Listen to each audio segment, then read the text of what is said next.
Hi SourceFedNerd Movie Club, it's me Jenny, aka ClassyLibrarian, and I've been away for the last few weeks. But I'm back and I'm reviewing Once Bitten, starring a very young Jim Carrey, Karen Copkins and Lauren Hutton. And my quick review for this film is, it's okay, it's funny in places, it's incredibly uncomfortably teenage sexual jokes, awkwardness in others. It's very, very campy and it's incredibly 80s. So I think if I were to pair this up with any other film that I've watched, it would definitely be the original Buffy the Vampire Slayer movie, because those two are just so well put together. They're equally cheesy, there's some nice gender switching that goes on in this film that's slightly feminist, also slightly incredibly weird, where it's got basically Jim Carrey's character plays the classic vampire story virgin girl and has to be rescued by a boy who is his girlfriend and is seduced by the sexy older character who's the vampire.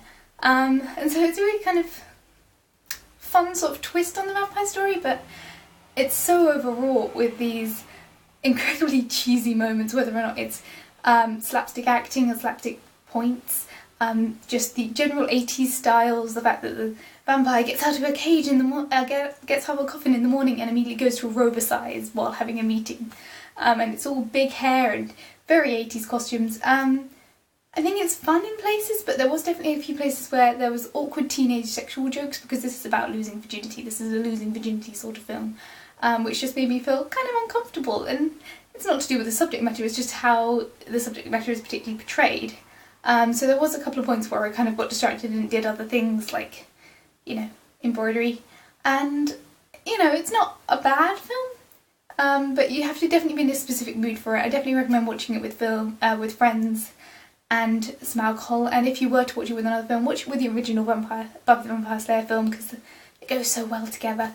There's some scenes, as I said, that work really well. They're really fun. And there's some scenes in this that feel oddly like a musical, like the first entrance scene where it's a one take, where Sebastian's character, I think he's played by Cleven Little, who I think was in Blazing Saddles, and he kind of rumbers through the entire house and it feels like a dance movie sort of setup.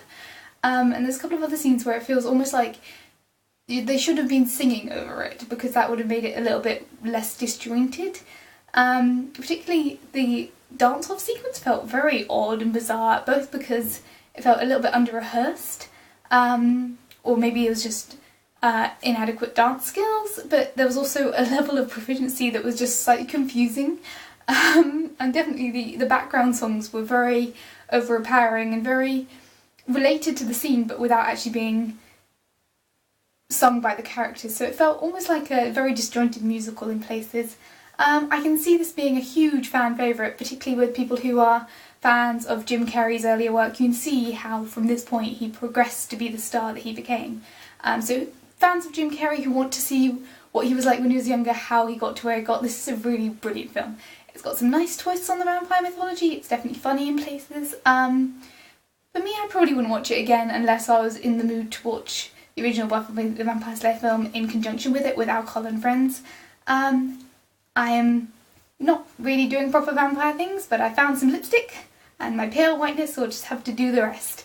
And that's about it. Sorry I've missed the last few weeks. I hopefully will catch up on everyone in the next couple of days, because I'm now officially on holiday. Yes! And that's about it. I will hopefully see you guys all next week. Bye guys.